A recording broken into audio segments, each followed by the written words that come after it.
live.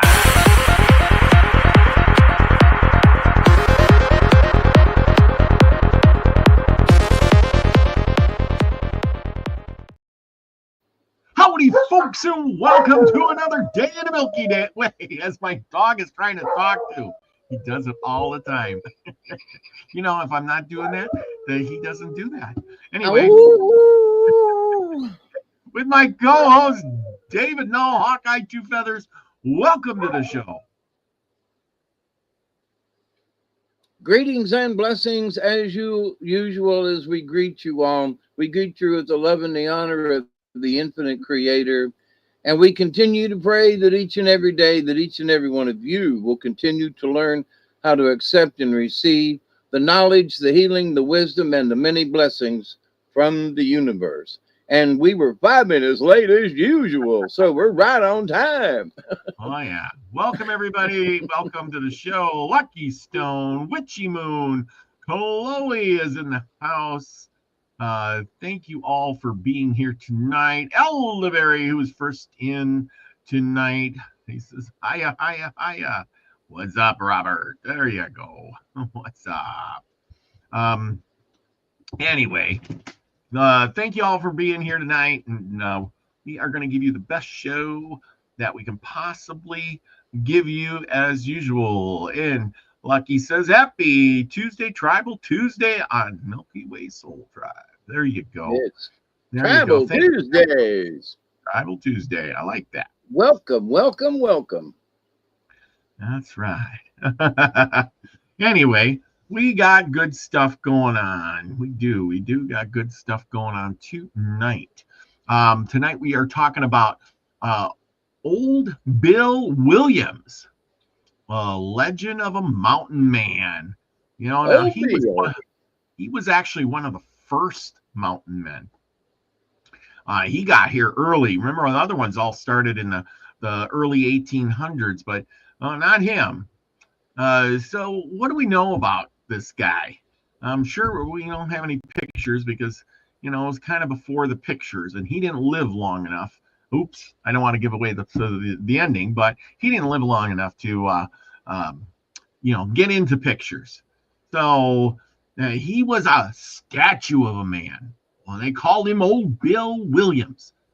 Standing tall, Williams was from Arizona, a bronze sentinel.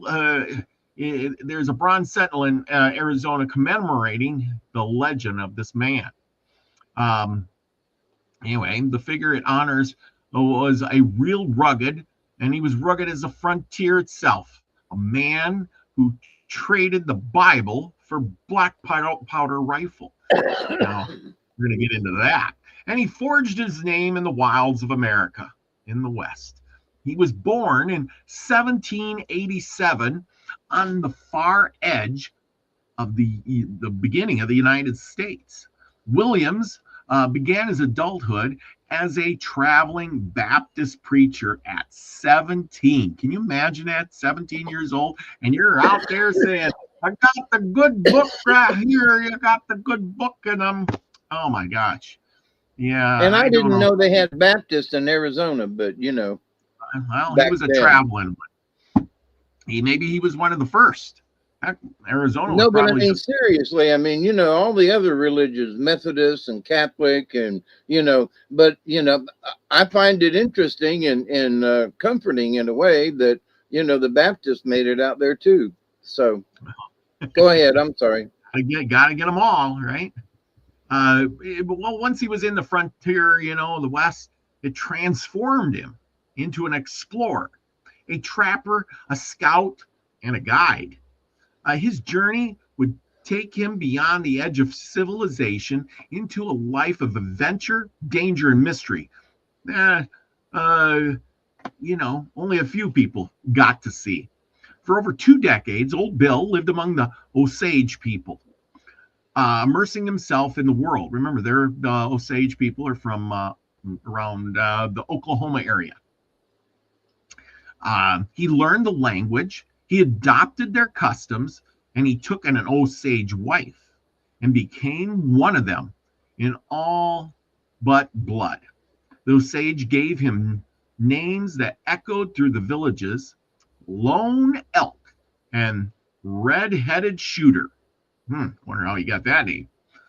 Um, the red-haired stranger who had mastered their ways by the War of 1812. He was working as an interpreter and a peacemaker between tribes and the U.S. government.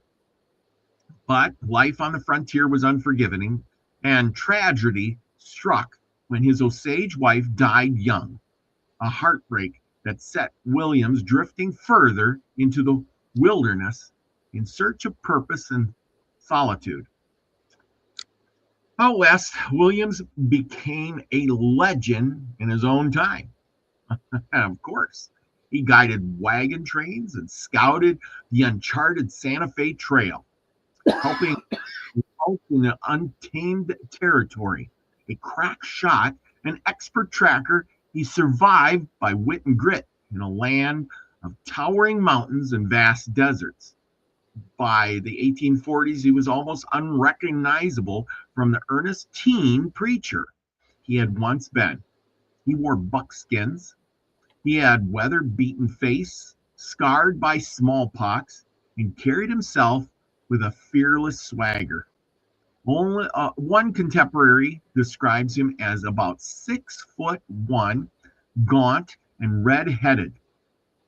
Well, being that 6 foot or bigger at that time in life made you a mountain of a man anyway. Okay, he was brave and more fearless than pretty much any of the mountaineers. Old Bill earned a reputation for toughness. He could fight as hard as he worked, and he wasn't shy about enjoying a little bottle of whiskey around the campfire. And I bet he was a good storyteller too. In a rough and tumble world of trappers, mountain men, his name commanded respect and a fair bit of wild lore. Exactly. One of his greatest, I should say, trials came in the winter of 1848, when the man John C. Frémont, and we've talked about him before, who in Frémont had teamed up with, of all people, Kit Carson. The famed explorer enlisted Old Bill Williams as a guide for an expedition seeking a new route across the Rocky Mountains. It was a decision that would lead them into disaster.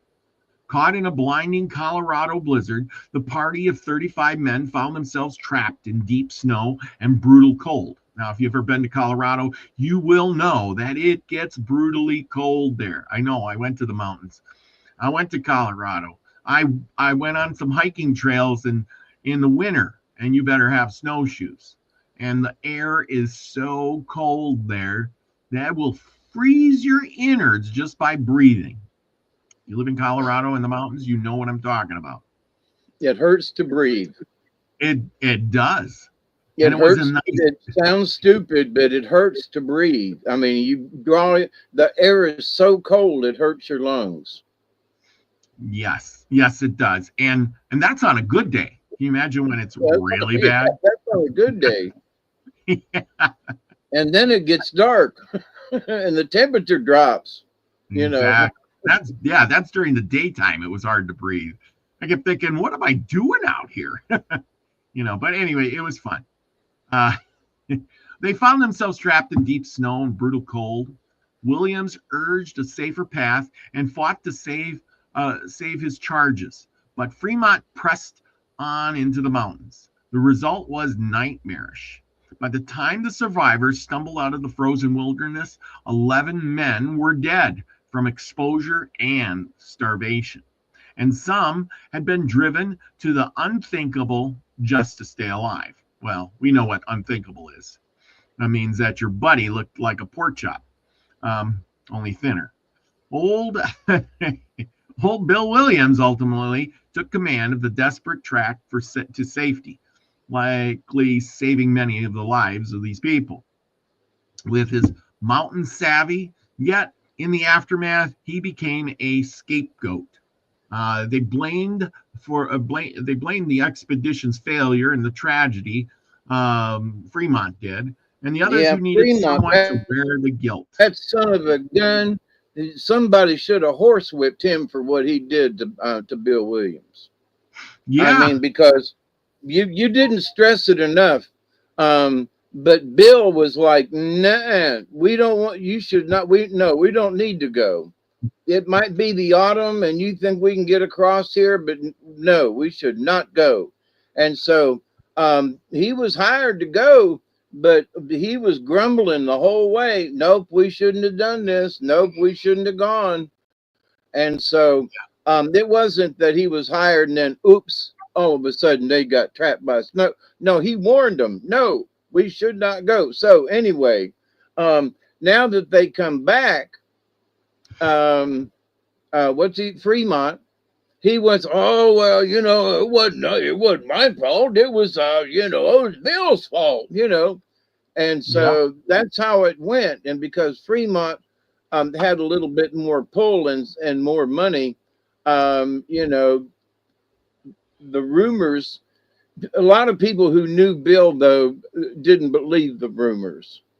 So, but Frémont kept trying, like today, they keep trying to hang something on somebody. Oh, he did a something, he went to Russia and peed on a blanket. But this was a matter of life and death. And so, but what Frémont should have done was went over and got on his hands and knees and praised and thanked Bill for getting them out of the snow and saving their lives. Back to Yeah. you. Yeah. I just Elderberry wants to clear this up. He says the Osage would have been North Arkansas and Southern Missouri. Okay, my bad.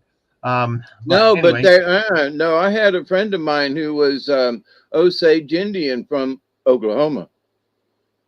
Oh well, there you go. But the general area down there. So Yep. maybe it's all an area. These guys they move around, so it's all good. It's all good. Yeah, But they were in Arkansas too. Yeah, and probably traveled into northern Louisiana too. yeah. Let's see. Anyway, where was I? Um, t- t- t- What okay. him did they? It's the next day, and they're going to go back. Yeah, that's right. Well, that's the thing. They blamed it all on him when they got back, and he became the out. And well, that's how they did things. Anyway, um, so anyway, the rest, nobody really knows because I'm sure nobody wants to say. And so anyway, the final chapter of Old Bill's life is kind of tragic. Refusing to let the mountains defeat him, he returned to the Rockies in early 1849, retracing the expedition's path. He didn't get enough the first time. In a daring attempt to recover lost equipment and perhaps find any left behind survivors, which I would highly doubt. Man, Now this is the following spring. Now yeah, this is the following spring, my friends. So he got them out in the wintertime, 48, and now because he felt so bad, him and a scientist friend is going to go with him, and they're going back in the spring of 49. Okay, yep. I'm sorry. It was a mission no one ordered, driven by duty and pride, and perhaps needed a little bit of redemption for this mess up. But the wilderness he loved held danger about every bend, and in March 1849, on the slopes of the San Juan Mountains, Ute warriors ambushed Williams and his companion, killing the legendary scout on sight. At 62 years old Bill met his end in the wilds that had defined his life. Yet his story did not fade into the mountain mists. The town of Williams, Arizona, and Bill Williams Mountain itself still bears his name to this day, standing as a testament to his outsized impact on the West. On how did a frontier preacher become a mystic mountain man, honored in bronze and legend? This episode, we're going to dive into the adventurous life and enduring legacy of Old Bill Williams, a tale of courage, transformation, alliance, and betrayal. Survival, sacrifice on the American frontier, And stay tuned. We're going to finish this up with a journey And back in also, time. Bill was so known by the Ute Indians who killed him that they took him up to where they knew that he alighted on a place on the river and buried him. So they didn't leave him out in the wilderness to rot. They, they killed old Bill, but he had fought the Ute before, and they knew who he was because he was such a big man. And so, but so as they honored their warriors, they went and took him and buried him in a special spot. So, for all of the all the things we've talked about, the Native Americans and this and that, they killed old Bill outright, but they buried him too with honors. Yeah, that's kind of how it went sometimes. Is these mountain men, they were known. They knew who these guys were a lot of times, and there wasn't anybody out there when you bumped into somebody. You looked around and went, "Whoa!" That's right. The West, if you've not been out west, it's vast. I mean, Yes. even to this day, it's vast. And so there's Bill, and he's like looking off in the distance, going, "Wow, there's somebody over there. That looks like a couple of Indians, or whatever, Mm-hmm. Or the Indians go, oh, that looks like Big Bill, and off they ride." Well, I know I live out west, and if you had a fire and it had some smoke to it, you could see that 15, 20 miles away pretty easy.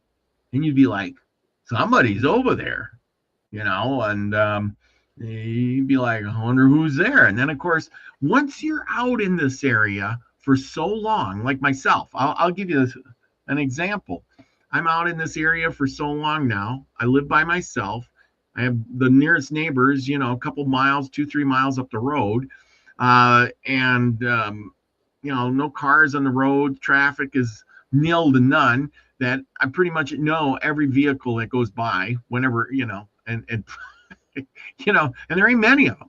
And so, because it's the neighbors, Yeah. And when you hear a noise or you see somebody or something, you get all kind of like, oh my gosh. And then it's like, there's people over there. Oh my gosh, there's people over there. They might be a half a mile away, but you're like, oh boy, who is that? Oh my gosh, like somebody's near me. Who are they? There's a car full of Baptists. but you know what I mean? I see that's kind of how it was. I'm just describing what happened to me the other day when these people were, the neighbor with his farm, he's fixing the fence down here. And he's going to put his cows out or something. And all of a sudden, I seen a dog.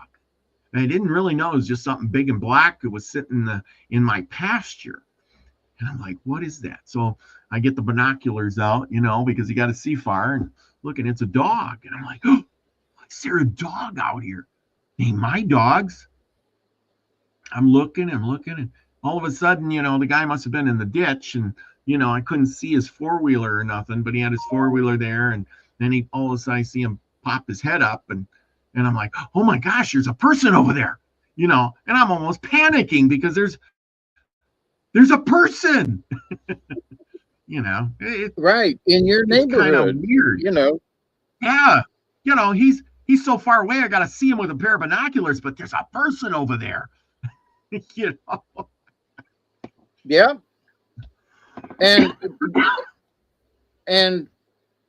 for out there, in Wyoming, and I've not been to Colorado, but haven't seen pictures. I'm like, okay, looks a lot like in ways, Wyoming and South Dakota with the big long hills and all the prairies and everything.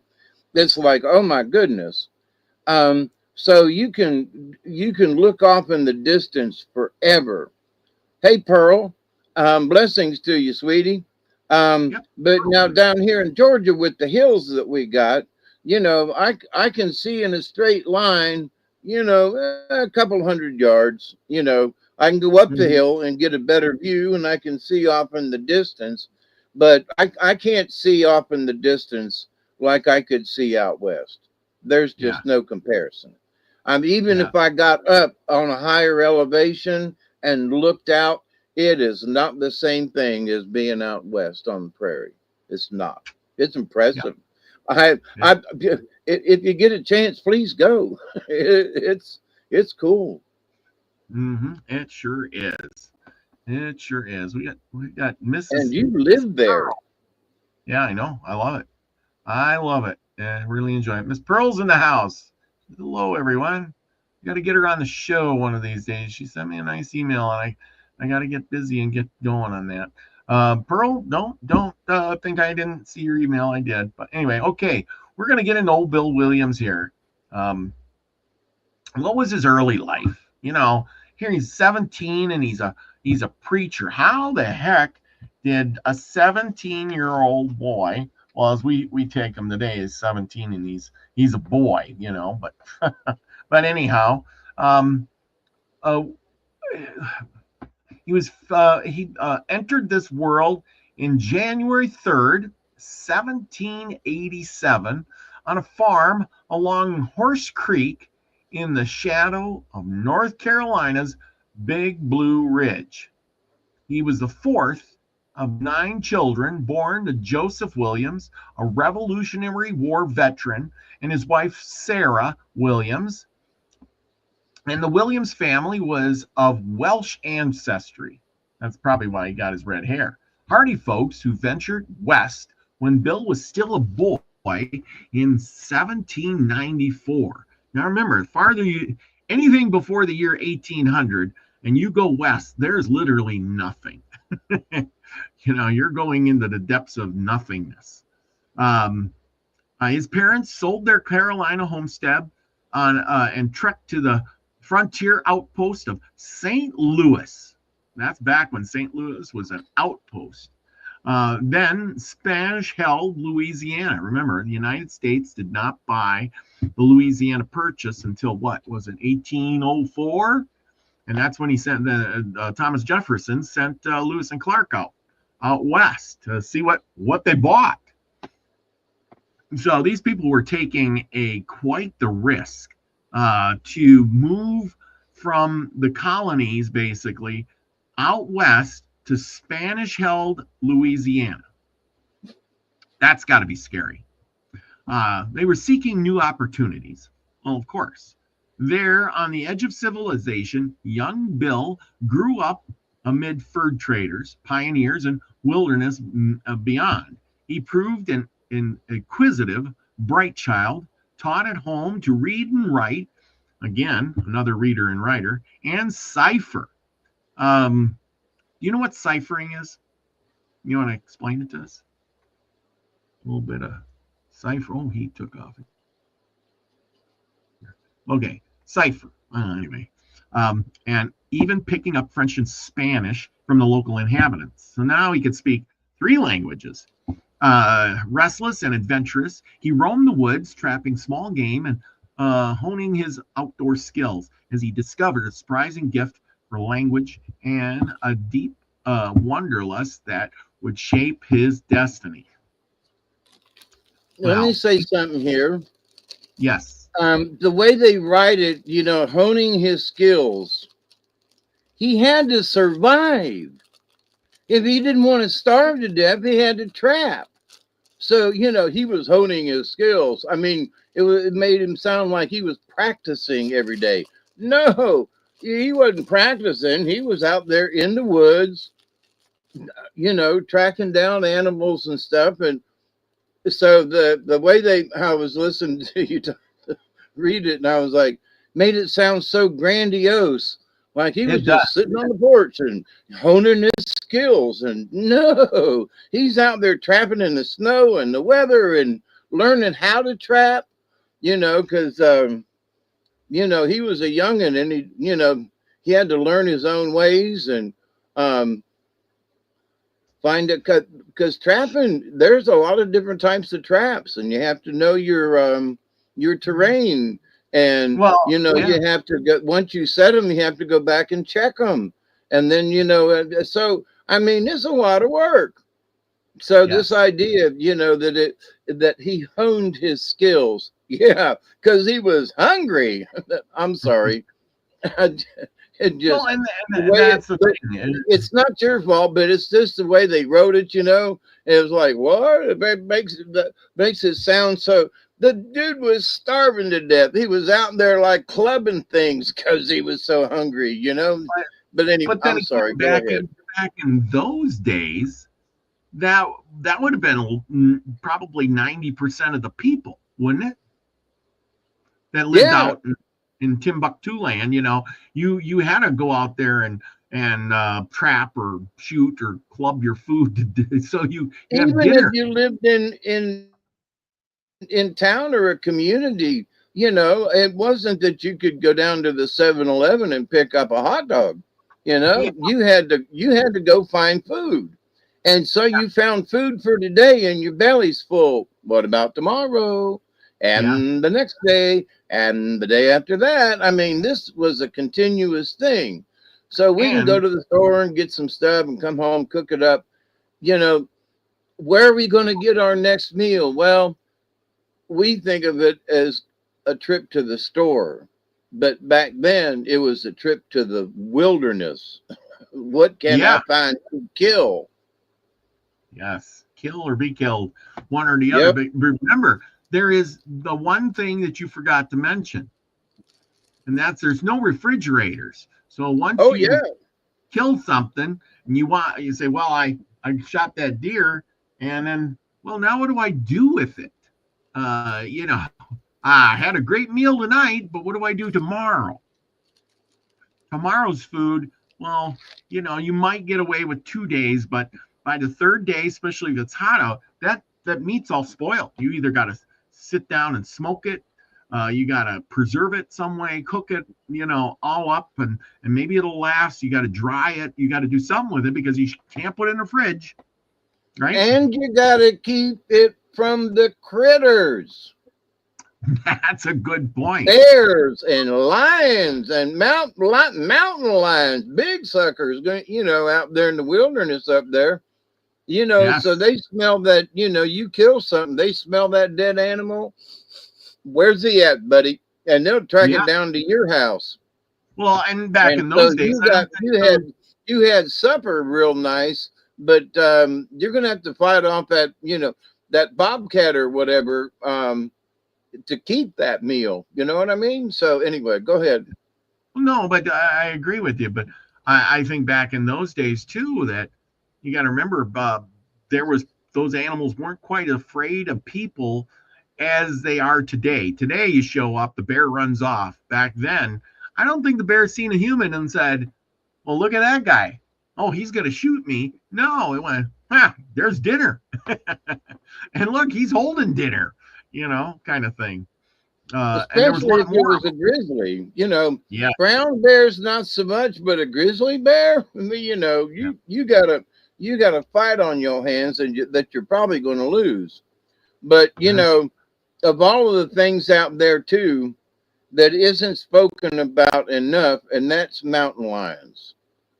yes.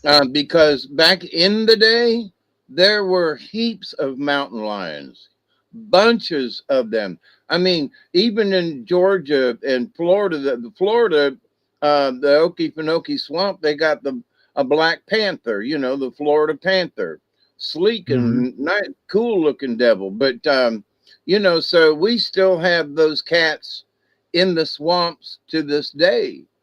But out west, because they brought sheep and cattle and everything, there was a bounty on the mountain lions.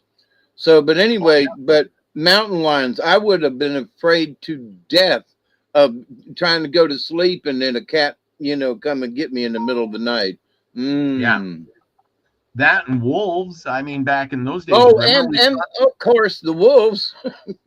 yeah, remember we There's talked about always the the wolves and wolves. how high the bounty was on a wolf. Um, Remember that? There was like, here's your punishment. You need to bring us in 5 wolf hides in the next year. And it's like, well, they gave him a whole year or something like that. It's like, we don't even think about it, but that was probably a big deal because they were probably hard to hunt and so forth and so And on. and remember, Big Bill, his rifle was a Black powder. black powder. Yeah. So if he was good at his aim, because black powder rifles were notorious for going veering off and not being very accurate for very long, because of no rifling inside the barrel. Yeah.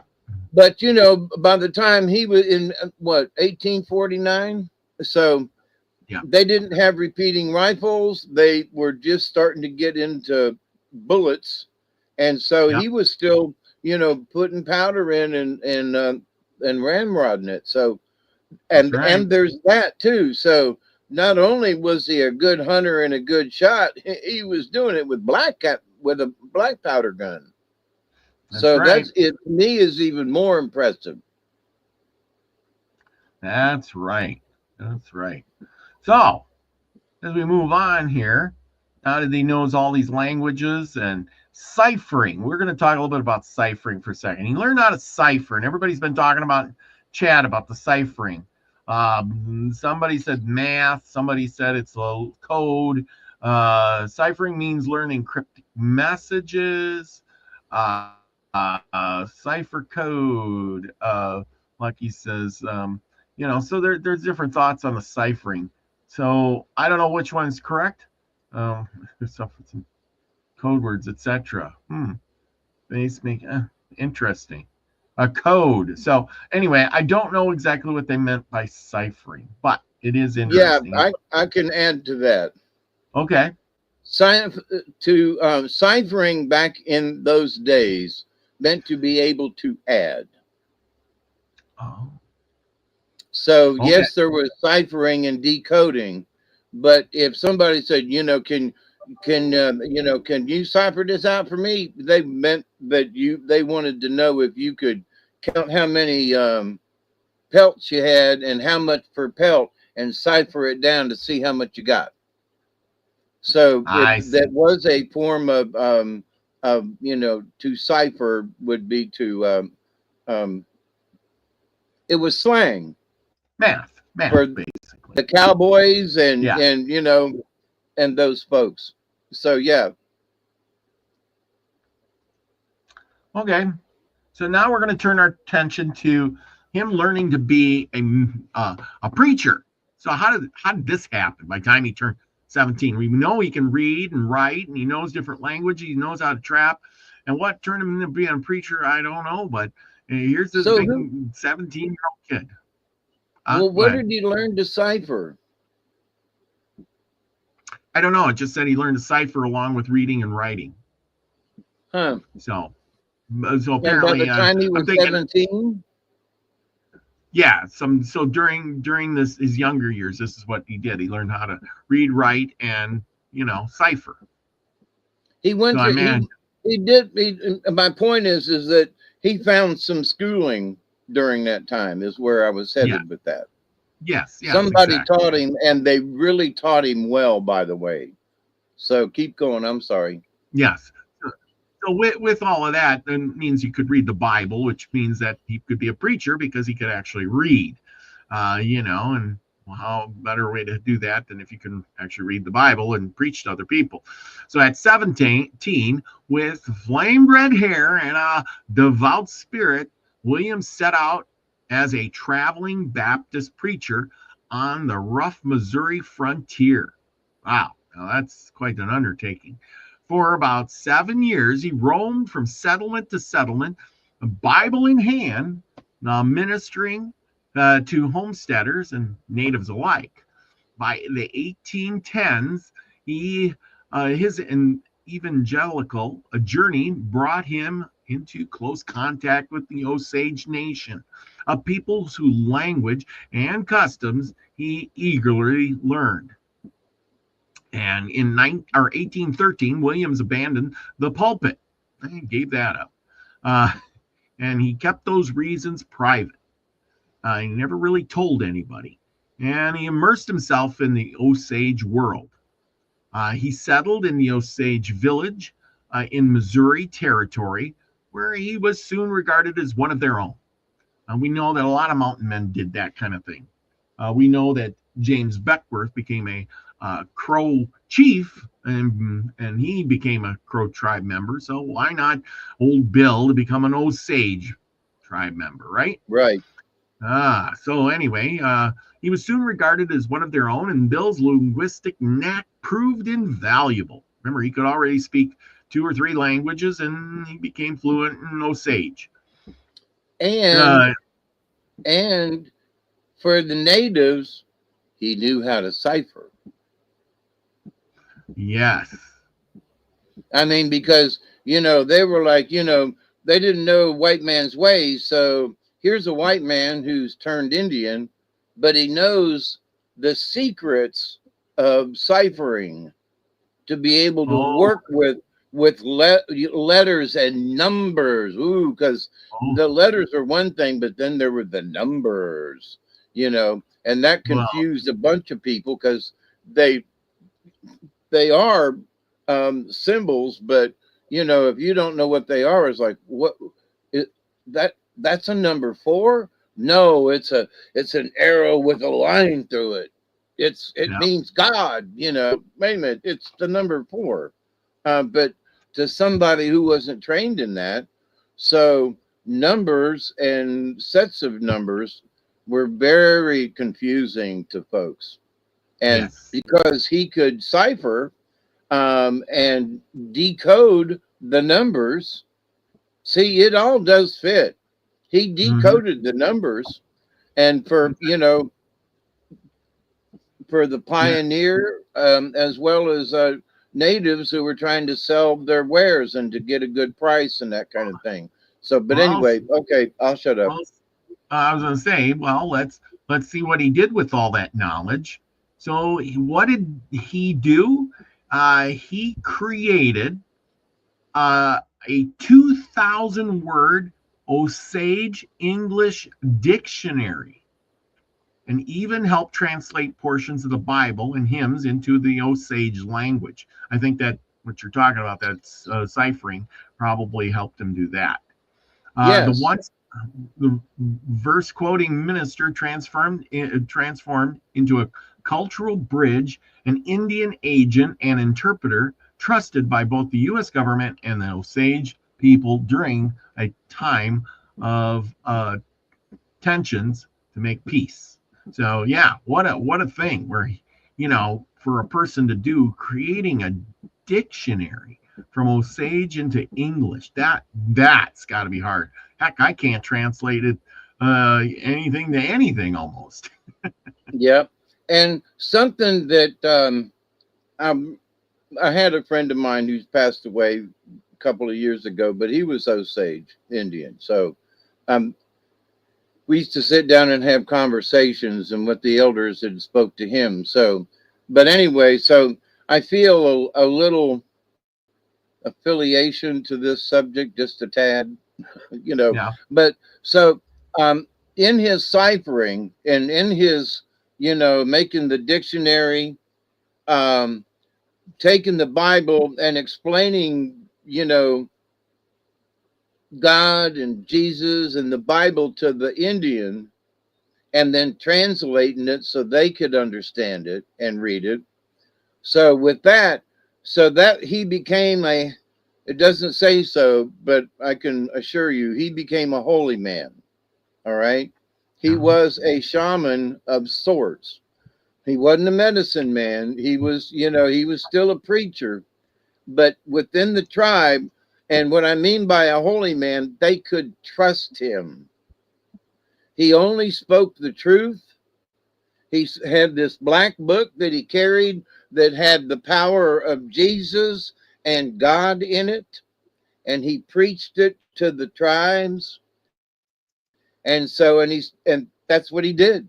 You know, he wasn't a killer, he wasn't a this or that, you know, but and so by his translating the Bible so that the other natives could understand it, tribe members, that gave him a special spot. You know what I Hmm. mean? If Yep. he said something, they trusted him, you know? Well, of course.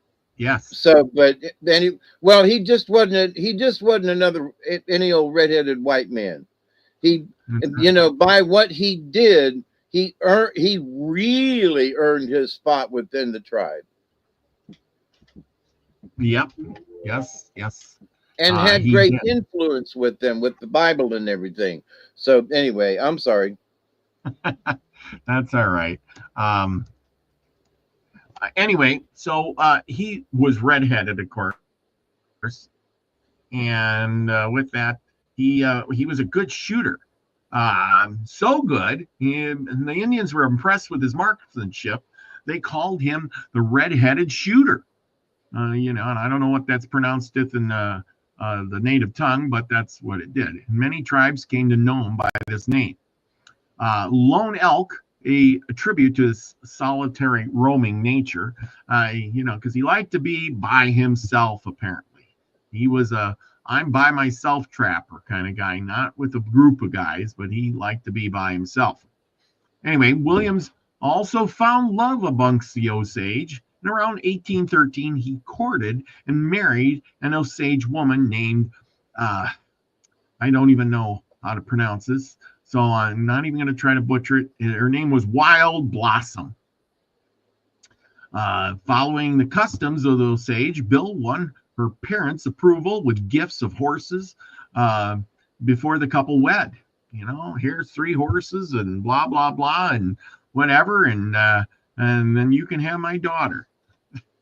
They soon had 2 daughters. I wonder if he got the horses the same way that the tribes did, you know, Could be. because you know we've talked about you know how they would oh crap, I can't remember the Steal, name now. steal Huh? horses from other tribes and other peoples. Yeah, Who but knows? what But was that called? It was I don't know.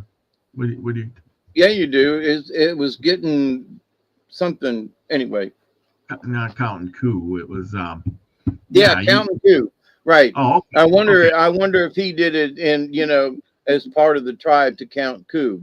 But so go ahead. I'm sorry. Oh, okay. Well, at least I got it. Woohoo! Score me another one. Yeah. Counting coup. Yeah, you got it.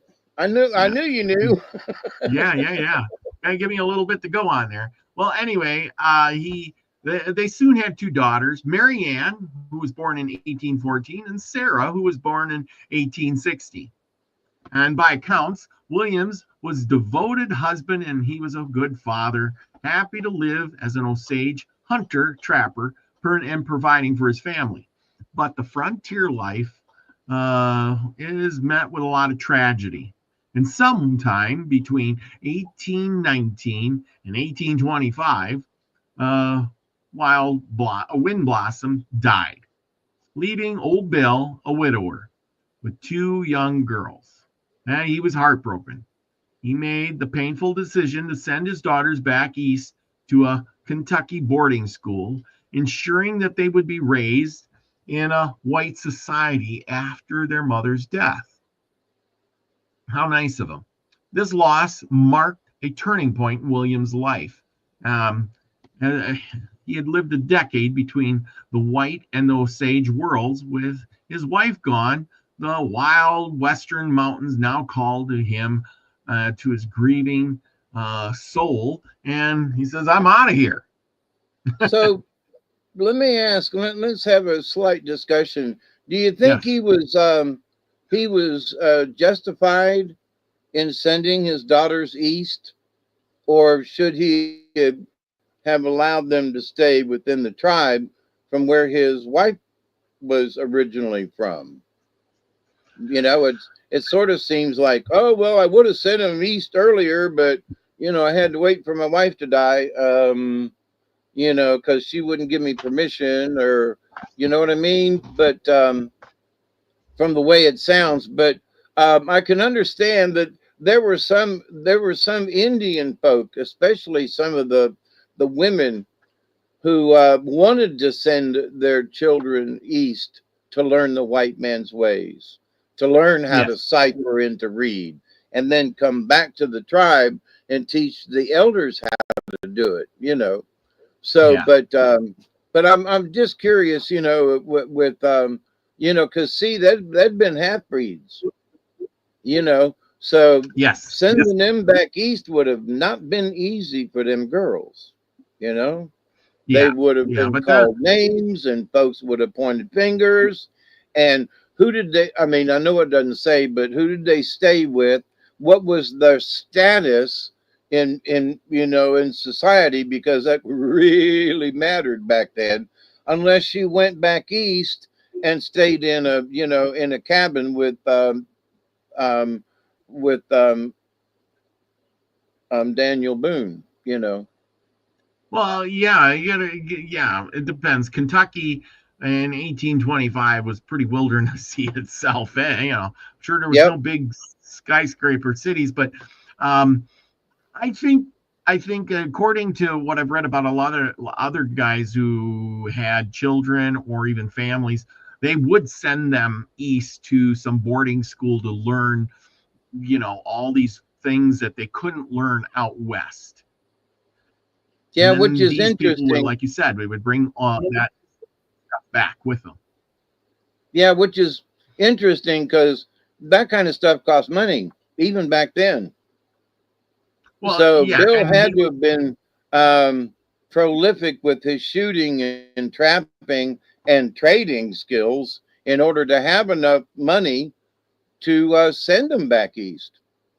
Just well, that's what saying. we're going to get to next is his Oh, trapping ooh, skills. I'm getting ahead of you, huh? Here I Yeah, go you're just again. And I yeah. haven't Well, even, well, I read some of it, but go ahead. oh well. Anyway, yeah, Corden. Well, he did. He needed money. And so Bill Williams, he shed his preacher coat for a trapper's buckskins. And by the mid 1820s, he was fully devoted to the fur trade because that's where everybody was making the money. And then he joined the ranks of America's legendary mountain men. In 1825, he became one of General William H. Ashley's famed band of 100 fur trappers. Ashley's 100. Now, remember, he was born in when? 1887. So now he's like, what? Probably 30. 1787. Or, oh, yeah, 1787. So now he's like close to 30 years old. I mean, to be a mountain man at 30, that's, boy, I don't know. I mean, I'm just saying, it's 30 years old, and he's joining up with these other guys who are, in their 20s. Um, anyway, our brigade that this people like Jedediah Smith, Jim Bridger, remember all these guys were in there. Uh, well, with his rifles and traps, the old Bill plunged into the Rocky Mountains chasing beaver pelts and adventure. He spent the winter of 1824 and 25 in the high country of the upper Missouri and Montana, working as a free trapper alongside Jedediah Smith's brigade near the Hudson Bay Company outpost of Salish House. Williams proved himself as an infallible outdoorsman, all muscle and sinew, able to endure brutal cold, hunger, hostile encounters with Indians, of course, and that broke lesser men, which we know. A lot of them didn't make it. In 1825 and 26, Williams temporarily set aside trapping to serve on a surveying expedition led by his old friend George Sibley. The U.S. government backed party set out to map the Santa Fe Trail, a 900-mile trading route linking Missouri to New Mexico.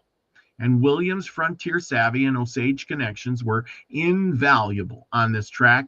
He guided the surveyors' wagons across the trackless plains, brokered peace treaties and plains tribes, and interpreted as counsels to secure safe passage for American traders.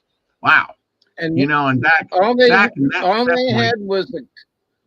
had was a compass. They did not have GPS.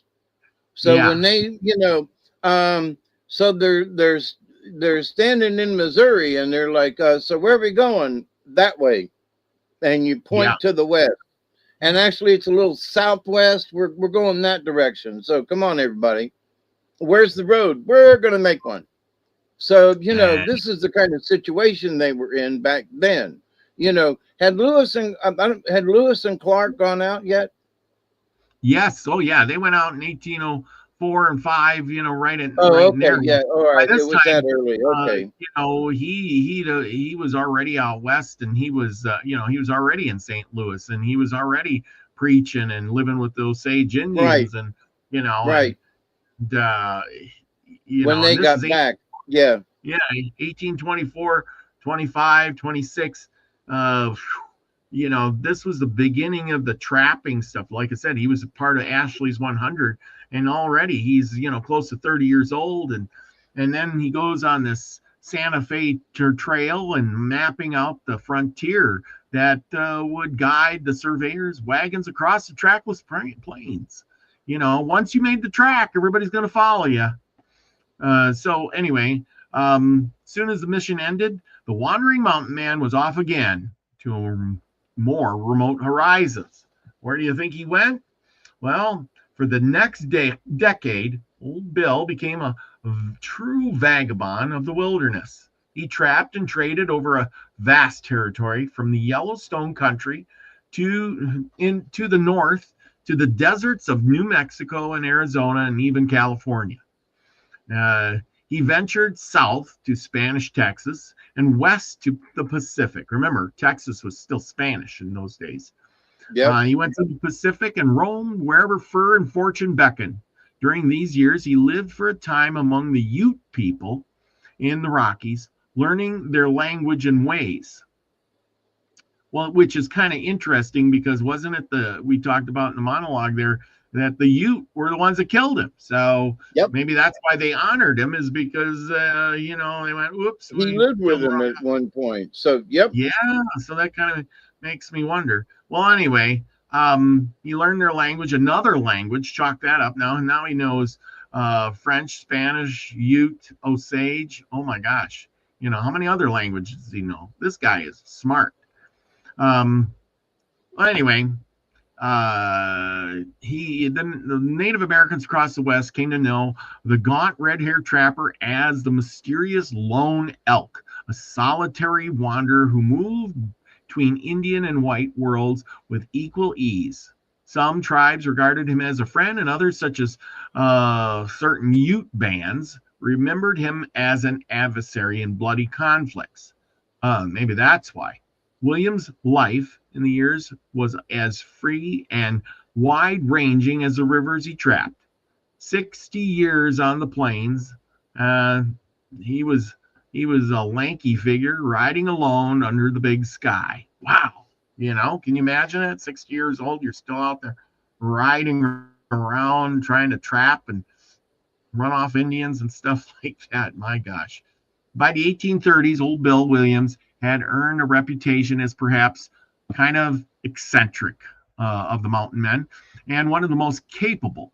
He was often seen riding with oddly short stirrups, knees high like a jockey, hunkered over his mule's back. Again, riding a mule. That's pretty kind of interesting in itself. This ungainly postured guy, his skill. Williams was superb horseman and a crack shot, able to make seemingly impossible shots with his long rifle. Remember, it's a black powder rifle.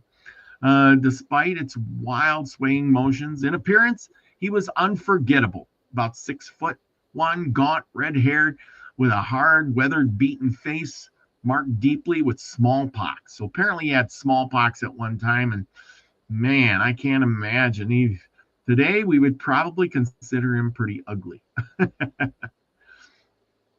Anyway, he sported usually a full beard and let his hair grow long. So just put this in your head what he looked like. On occasion, it was said that he even smeared his scar-pitted face with streaks of red paint enhancing his fearsome look and living up to Osage monikered red-haired shooter. Uh, but those guys who knew him best realized that beneath the grime and buckskins lived an original man, far from illiterate. And Williams had been educated and could quote scripture or Shakespeare as readily as he could track a cougar. This rare mix of wilderness ferocity, rough hewn intellect, made him a legend in his own time. Wow. Yeah. And anybody. Then there were cougars. We left out the cougars earlier. Yeah, exactly. We left out the cougars. Yep. Well, and of about course the he made it to the about the stirrups on the mule and being pulled up. So I know folks have seen horse races at least on television, right, where the jockey's got his legs up and he's hunched over. Well, and why a mule? Because a mule was more sure-footed in the mountains. And the mule could still go across the desert and actually had a little bit more stamina than a horse. So and so he would pull up his stirrups, I'm thinking, because if the mule's going up steep embankments, you want to hunch up close to the neck. Am I right? Yeah. Wouldn't you do that when you're riding? I'm not necessarily a rider, but it makes sense to me. If I'm going uphill, I'm going to be holding on to the mane of that horse, and I'm going to be leaning forward to go up that steep embankment, right? So his stirrups were pulled up because they went up steep embankments. Yes. Lean forward going uphill, and then you lean back going down. Yep. So it's easy to lean back, but if he was going uphill a lot, which he was going through the mountains, so my imagination was like, that's why he had his stirrups up higher than other people, so that he could take advantage of that when they were going uphill. But also the reason that he had a mule was because he was a mountain man. Mules and donkeys, forget a horse.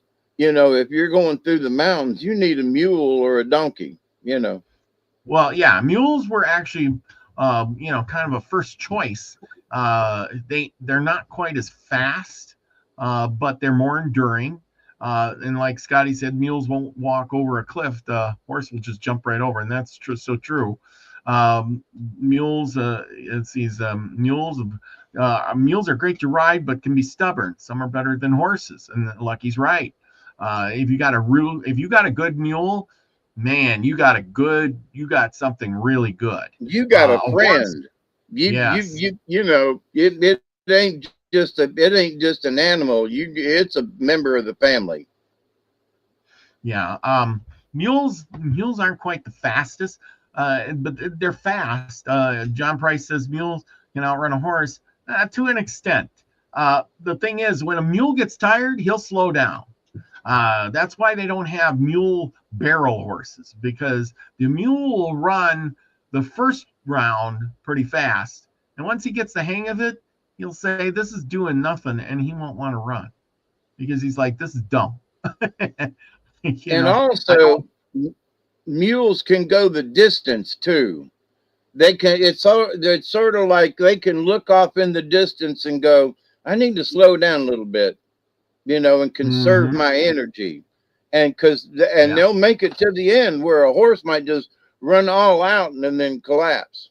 Oh yeah, that's exactly what a horse will do. A horse will keep mules running. In a lot of ways, they're a lot smarter than a horse in certain instinctual things, I guess you might say. But anyway, yeah. Yeah, Lucky's got a good point. An Arab horse can be very smart. A smart horse is awful. And we had an Arab that would always open the gate for the other horses. We had in paddocks. Yes, that is so true. Oh, Arabs are smart. They're kind of a one-person horse a lot of times. Yeah. But yeah, they can run forever. and they are very smart, but that can be, if you're not smart too, they will be the boss and you will not have a good ride. So anyway, Yep. yeah, voices I took are care of, beautiful.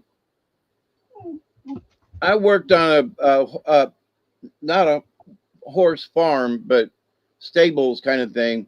And Hmm.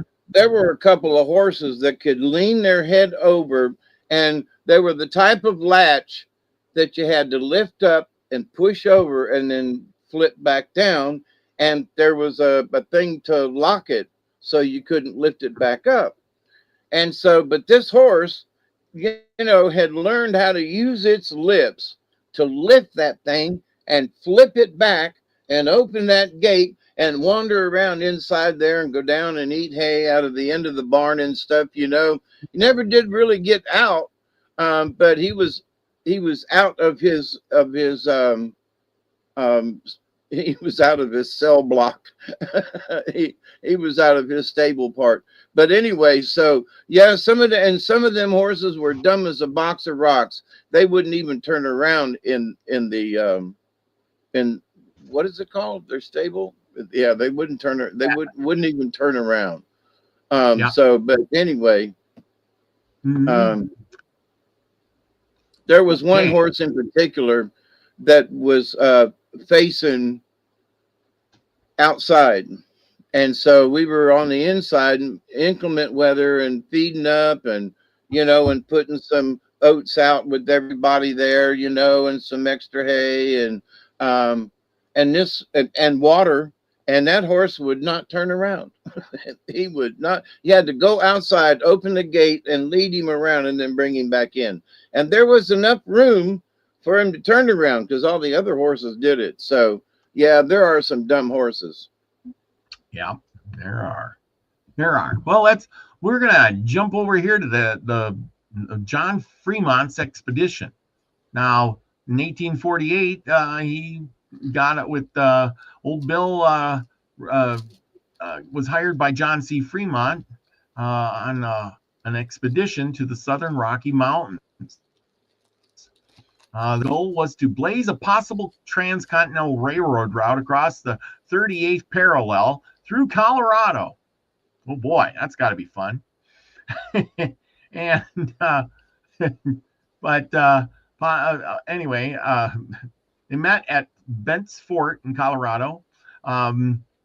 They, of course, Williams warned him not to attempt a winter crossing in the high Rockies along the proposed route.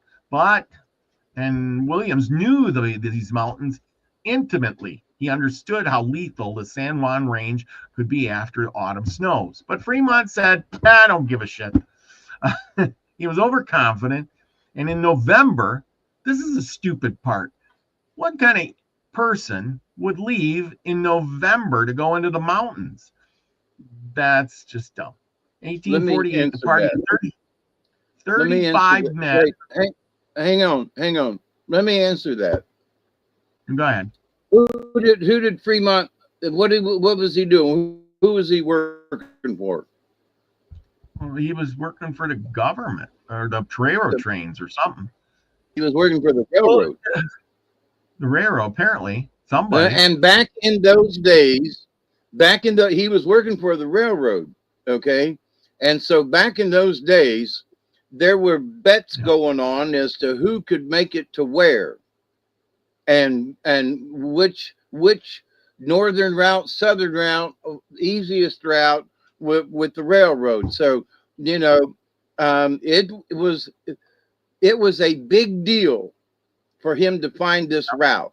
It was a really big deal because it meant big bucks. It would have meant that he could be a millionaire because he found the route before anybody else did. So the reason they set out, that was his reason. It could be. Could be. And, you Well, know, and he was full of himself. You know, let's wait till spring. No, we're going now. Because why? Because he was in a race with somebody who was, you know, north or south of him. that were plotting a railroad in the same way. They were all racing to get the first line across. So, but that's the reason. And why did he want to go in November? Because somebody else was possibly ahead of him, and he didn't want that. So, but that's the reason. Yes. So 35 men and 150 mules, notice mules, ventured into the LaGrange Mountains against Old Bill's advice. I don't even know why Old Bill would want to go. It wasn't long before Really? blizzards and high Stay drifts. home, right? Yeah, that's right. That's what I would have done. I said, you can go up there and die. I don't give a shit. But anyway, before the blizzards. The reason he went? Tuition money. Yeah, there you go. Well, it became snowbound and desperate, struggling day after day through waist-deep snow, and the progress was slowed to a crawl. Imagine, with all those mules, they probably had food for a little while. As supplies ran out, men began collapsing from hypothermia and starvation. And by January, Frémont finally agreed to turn back towards New Mexico. But by then, 11 men had perished in the frozen wilderness. And according to survivors' tales, some of the dead had even been cannibalized by their companions as a last-ditch bid to survive. In one of the greatest disasters in Western exploration, and Frémont's ambitious ventures lay in ruin. Okay, so throughout this nightmare, old Will Williams emerged as a lifeline for the survivors. When Frémont's leadership faltered, Williams took charge of the desperate party and fought to get them out alive. He led a band of half-frozen men southward, breaking trail towards the distant safety of Taos, New Mexico, gaunt and frostbitten, driving himself as hard as any man. Remember, he's like close to 60 now. Williams guided the remnants of the expedition over treacherous passes. Thanks to his knowledge of survival, finding what scant food and shelter the winter Rockies could offer, which isn't much, a good number of Frémont's crew staggered into New Mexico with their lives intact. Even the proud Frémont likely owed his life to Old Bill Williams' wilderness savvy. Upon regrouping in Taos, however, Frémont was humiliated by the failure and quickly cast blame on his guide. He spread word that Williams had misled him and claimed many frontier veterans knew was unfair, given Frémont had ignored Williams' initial warning. The mountain man's honor had been slighted and disastrous trek weighed heavy on him. I guess so. Because in those days you had nothing but your name to go on, that was everything. Early the next spring, Williams resolved to set things right, and perhaps so he saddled up once more and headed back to the mountains. And an old expedition trail accompanying him was Dr. Benjamin Kern, a scientist from Frémont's party, who likewise wished to recover lost equipment and possibly diaries or instruments left behind on the route. Of course, you're trying to get out with your life, you leave whatever left behind. The two men were determined, despite the lingering winter, to find any survivors who might have been left, or at least salvage what they could from the ill-fated journey. In truth, some of Williams also sought a kind of absolution in his effort, a chance to face the mountains again and not be beaten. And for days, Williams and Kern retraced their steps into the high San Juans, braving deep snow and thin air, facing no trace of finding no trace of the lost gear or the men they sought. Well, in 1849, Old Bill Williams would not leave these mountains alive. In mid-March 1849, as the two men traversed the headwaters, apparently they left early in the spring, of the Rio Grande, they strayed into territory sacred to the Ute people. A band of the Ute warriors, angry at his trespass and perhaps recalling prior grievances with Williams, because he fought him before, confronted his intruders. Anyway, caught by surprise in the mountains, Williams and Dr. Kern were ambushed and killed on the spot, shot down by Ute arrows and bullets on March 14, 1849. Thus, at the age of 62, which is a pretty good long life for that back then, Old Bill Really? Williams, yeah, ending a rugged life that spanned the era of the American frontier. The Ute, respecting as him as enemies as they did, buried Williams' body near the waters of the Del Norte, the upper Rio Grande, where he fell. In the end, the man who had walked between the whites and the native worlds met his fate at the hands of those very natives, a promulgant of tragic symmetry for his life on the cultural boundary. Well, that's the thing. You live hard, die hard. The whole 9 yards with that. I mean, man. Now, here's the question. You're older than me. You think? Well, this is a question for anybody who's in the chat. If you're 62 years old, are you going to be going up into the mountains of Colorado um, on horseback or by foot, trudging through the snow drifts in the cold of March? Where in March in the mountains, you could get a snowstorm that could dump a 2 foot of snow on you in one day in Yeah, March. in an afternoon. Yeah. So, could you do it? David, that's a question for you. At 62, If I were Big Bill, yeah, probably, and here's my reason, is because the mountains are my home. It ain't nothing for me to go out there where everybody else is like, oh my God, you're going to the mountains. And he's like, well, yeah, that's like me going to the swamp in my backyard. People are like, oh my God, you're going through the swamp. Well, yeah, it's my backyard. I know the little Oclockney River, so if you know your territory, and you're comfortable, and he's lived out there all his life, why wouldn't he go from his point of view? Why wouldn't he go? mm-hmm. Why would I want to stay home? Nah, come on, let's go see what's up. And Yep. if he'd been snookered the a few months earlier and had lost men and didn't make it through the pass, that would he'd be like, nah, man, I for his own sense, he would want to go. And Oh yeah. having talked with the scientist who was like, it'd be really nice if I had some of my equipment. You reckon we could find some? I don't know.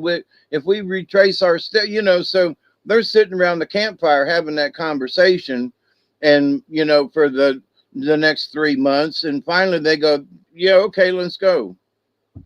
Yep. No, I totally agree. I totally agree. So that's the story of Old Bill Williams. Lived hard, died hard.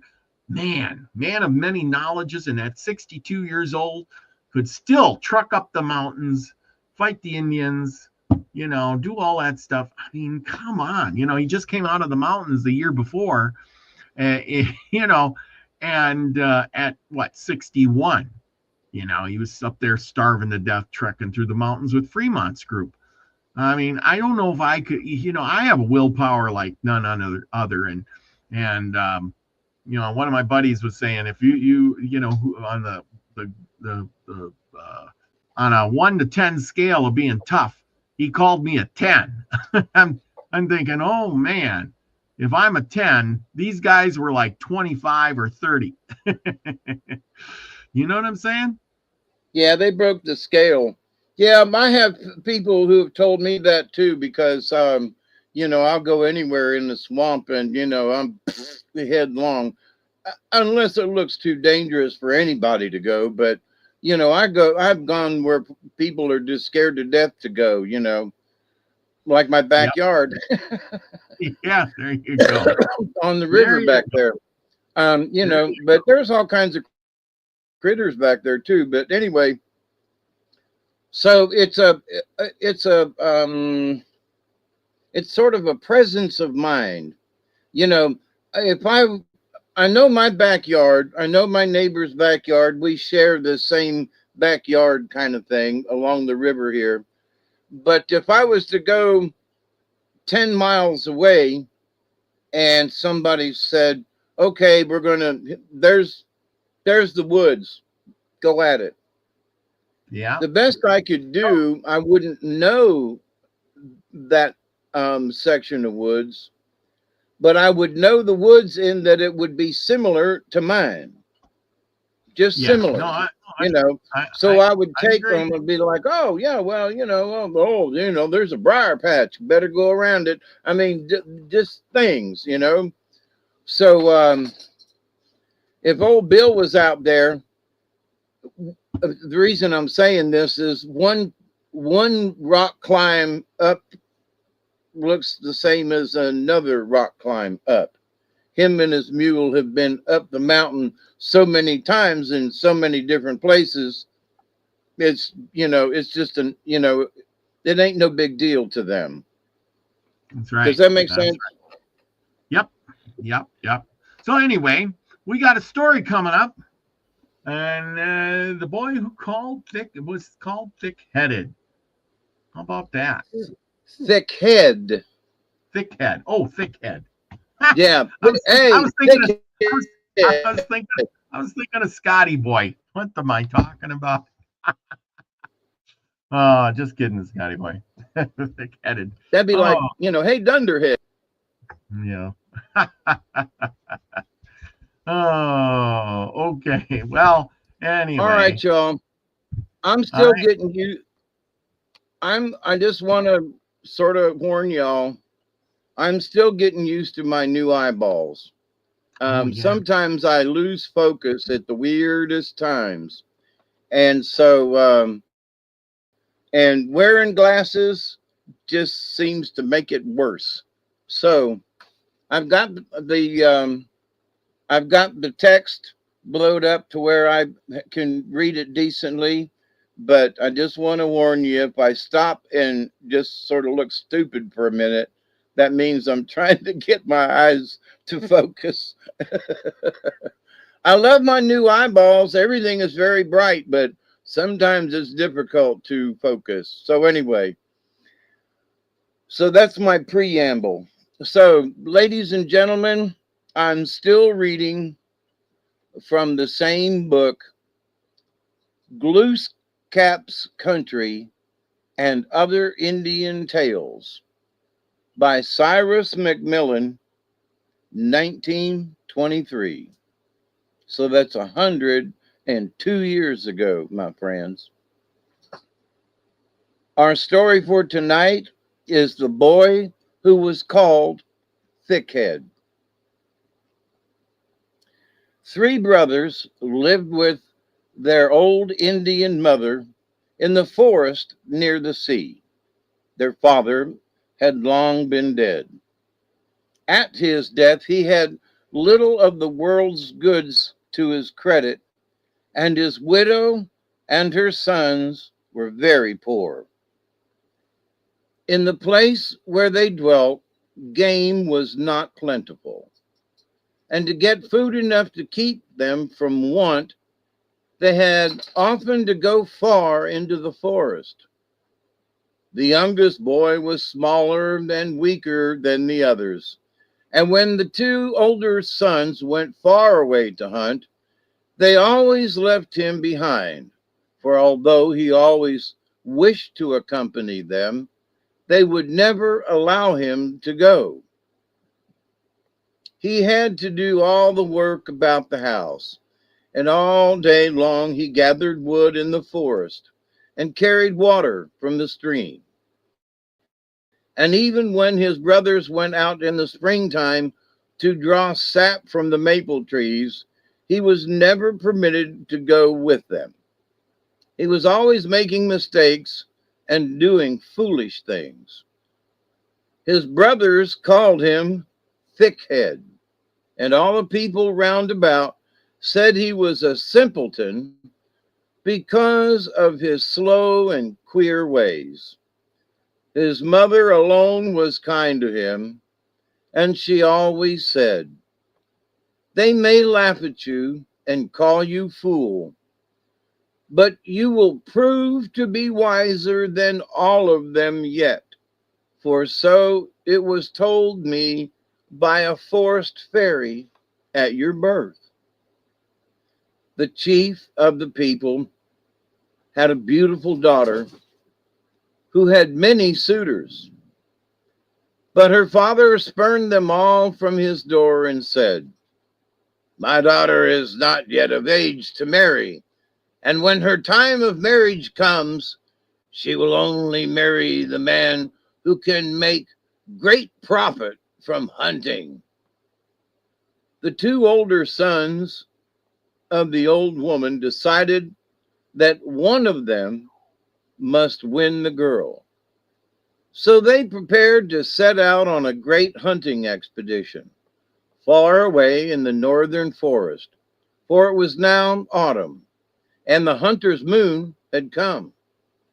The youngest boy wanted to go with them, for he had never been away from home and he wished to see the world. And his mother said that he might go. His brothers were very angry when they heard his request, and they said, "Much good Thickhead can do us in the chase. He will only bring us bad luck. He is not a hunter, but a scullion and a drudge. He will only bring us bad luck. A drudge fit only for the fireside." But his mother commanded them to grant the boy's wish, and they had to obey. So the three brothers set out for the north country, the two older brothers grumbling loudly because they were accompanied by the boy they thought a fool. The two older brothers had good success in the chase, and they killed many animals, deer and rabbits and otters and beavers. And they came home bearing a great quantity of dried meat and skins. They each thought, "Now we have begun to prove our powers to the chief, and if we succeed as well, next year when the hunter's moon comes again, one of us will surely win his daughter when she is old enough to marry." But all the youngest boy brought home as a result of his journey into the game country was a large earthworm as thick as his finger and as long as his arm. It was the biggest earthworm he had ever seen. He thought it a great curiosity as well as a great discovery, and he was so busy watching it each day that he had no time to hunt. When he brought it home in a box, his brothers said to their mother, "What did we tell you about Thickhead? He has now surely proved himself a fool. He has caught only a fat earthworm in all these weeks." And they noised at it at the simpleton.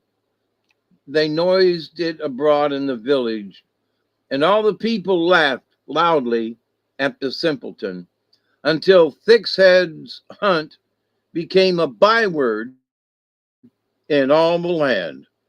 But the boy's mother only smiled and said, "He will surprise them all yet." The boy kept the earthworm in a tiny pen just outside the door of his home. One day, a large duck came waddling along and sticking her bill over the little fence of the pen, she quickly gobbled up the worm. The boy was very angry, and he went to the man who owned the duck and said, "Your duck ate up my pet worm. I want my worm." The man offered to pay him whatever price he asked, but the boy said, "I do not want your price. I want my worm." But the man said, "How can I give you your worm when my duck has eaten it up? It is gone forever." And the boy said, "It is not gone. It is in the duck's belly, so I must have the duck." To avoid further trouble, the man gave Thickhead the duck, for he thought to himself, "What is the use of arguing with a fool?" The boy took the duck home and kept it in a little pen near his home with a low fence around it. And he tied a great weight to its foot so that it could not fly away. He was quite happy again, for he thought, "Now I have both my worm and the duck." But one day a fox came prowling along looking for food. He saw the fat duck tied by the foot in the little pen, and he said, "What a good fortune! There is a choice meal for me." And in a twinkling, he was over the fence. The duck quacked and made a great noise, but she was soon silenced. The fox had just finished eating up the duck when the boy, who had heard the quacking, came running out of the house. The fox was smacking his lips after his good meal, and he was too slow in getting away. The boy fell to beating him with a stout club and soon killed him and threw his body into the yard behind the house. And he thought, "That is not so bad. Now I have my worm and the duck and the fox." That night, an old wolf came through the forest in search of food. He was very hungry, and in the bright moonlight, he saw the dead fox lying in the yard. He pounced upon it greedily and devoured it until not a trace of it was left. But the boy saw him before he could get away, and he came stealthily upon him and killed him with a blow of his axe.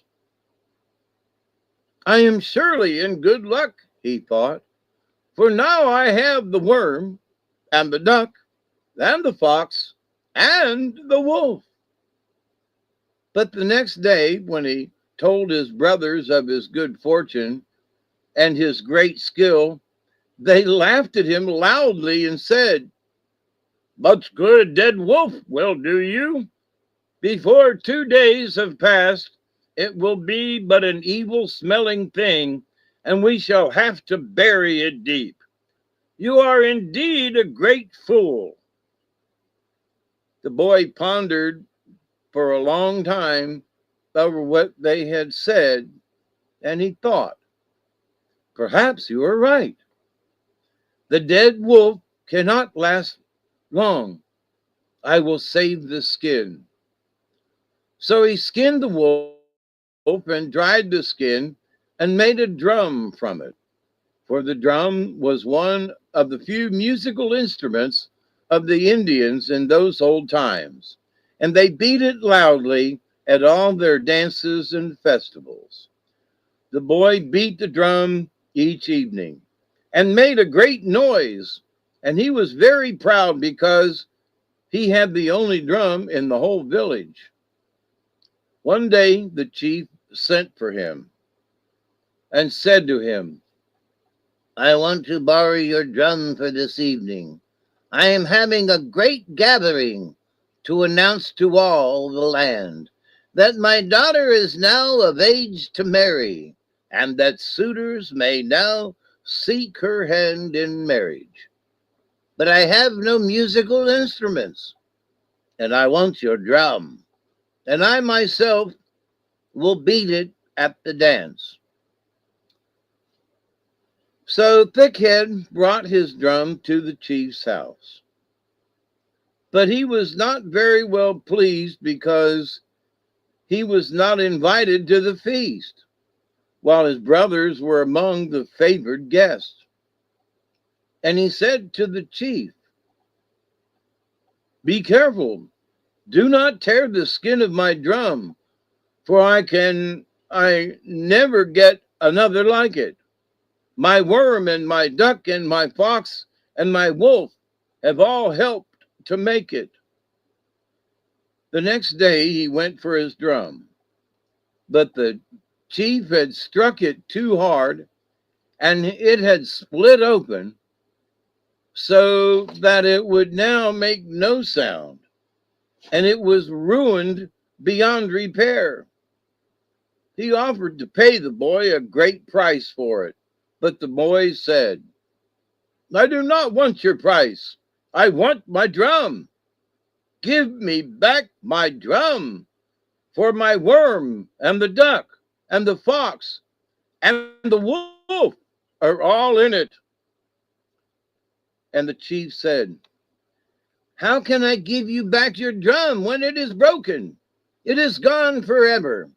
I will give you anything you desire in exchange for it. Since you do not like the price I offer, you may name your own price and you shall have it. And the boy thought to himself, Here is a chance for good fortune. Now I shall surprise my brothers.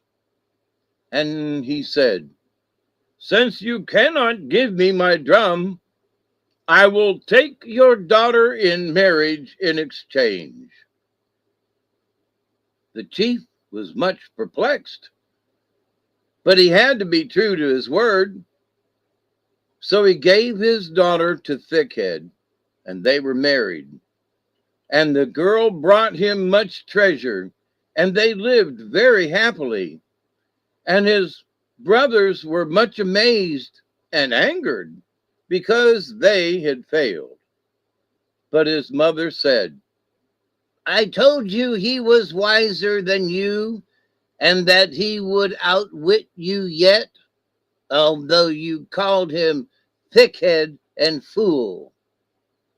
For the forest fairy said it to me at his birth. The end.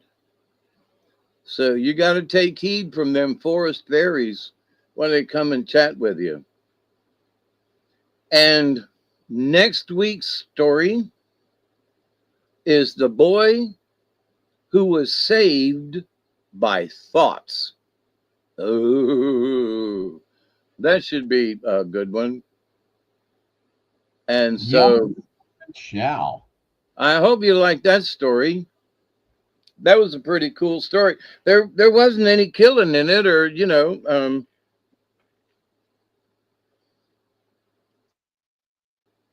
there was a little bit of sneaky, but not bad. Yeah, I know. That was kind of one of those ones where makes you kind of think about things, and so it just tells you how you can trade up, you trade up one to the other to the other to the other to the other until you get what you really want. I think there's some show on YouTube somewhere where the guy says, "Well, I'm going to take, this acorn squash, and I'm going to trade it for, something and something and something and something." And the next thing you know, all of a sudden he's got an airplane ticket to Hawaii. Yeah, I got a new car, everybody. It's like, what? There's Nina. Nina, good to see you. So anyway, where's the Pinta and the Santa Maria? Yeah, I know. Anyway, let's see. The Nina, the Pinta, never mind. Hey, where's what Columbus? We got new stuff tonight.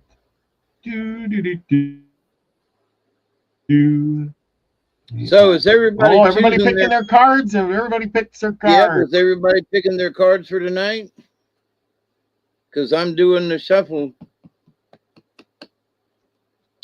I hope so. I see some of them are. Shuffle off to Buffalo. Let's see. What do we got here? I don't know. Hawk and platypus. There is no platypus. There is a hawk. Scotty boy, you got to pick something different. You got hawk.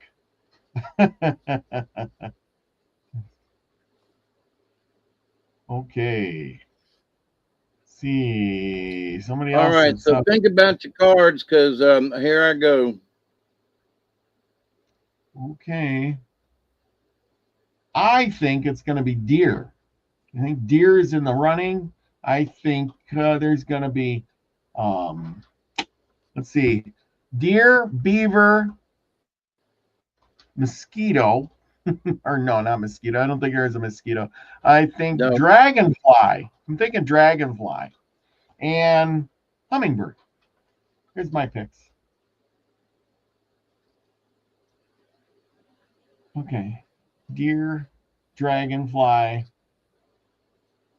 Oh, let's throw in mountain lion too. It seems like mountain lion's on my mind too. well, I got a Yeah. mountain lion card, so Woo! I picked right. Oh, Elderberry says I have turtle. There is no hedgehog. Steve, there's no no, but hedgehog. there is badger. There is a badger. Lucky says elk, toad, and a fisher. There is no fisher, but there is a frog. There's a frog. So there Did you you say go. fisher? A fisher, yeah. I don't think there's no Like fisher. kingfisher? Maybe. There is no hedgehog. Got to be more specifically. Raccoon. There's a beaver. Yes. Steve, there's a beaver. Oh, there's no sea urchin, Chloe. Sorry, no sea urchin. Come on, we've done these cards. Cotty Way says, let's Sea throw a game. urchin. That's the And we down don't have under crabs or pack. octopi either. You know. Yeah, there's no kangaroo either. That'd be more like a deer, I would imagine. Unless you got the down under pack. You know, we down under deer, hey? Oh, that's Canadian. I don't know how to do the Australian accent. Howdy, mates. Bloody hell. Fisher cat. Not cat. Does it eat fish? Oh, that's a fisher cat. Not a cat, nor does it eat fish. Not a catfish? A fisher is like like a badger, only climbs trees, and it's usually black. Oh, really? I've Yeah, not heard that. I seen one, and it's kind of scary because they're supposed to be tough as nails, and they're fast. They're So quick. they must be in the badger family then, huh? Yeah, I would say badger, but they climb trees. Oh, So a Sky Boy badger says, mated with a squirrel. yeah, kind of a badger mated with a terrifying squirrel, kind of like with a Wolverine face. So there you go. That's a kingfisher. They're really quite the deal. Maybe I could pull up a picture of one.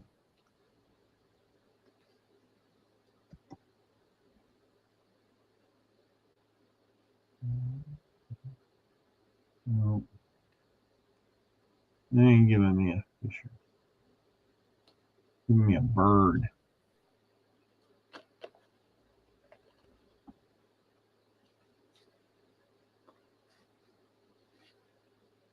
Well, so here's an interesting spread. Okay. We got otters, Scotty. We got otters. Fisher is like a big bad weasel. Yes, that's it. Where's my? There it is.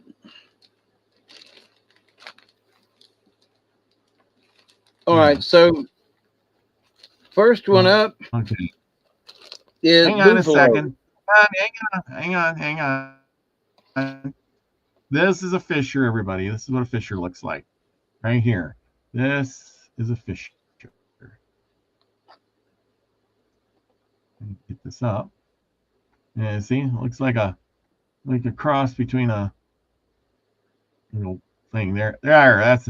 I think Skyboy described it good. It's a big giant weasel that climbs trees and stuff, and it's got big badass teeth, and it's pretty good size. It's not So it's a big small. ferret. Yeah, big giant one. Here's a guy Holy crap. holding one. Look how big that thing is. They're big. They're big. Like I said, Ooh, you ever get to wait. see one in real life? They're yeah. You don't want to meet up with that thing. So there you go. Yeah, quite the animal. Okay, what do we got?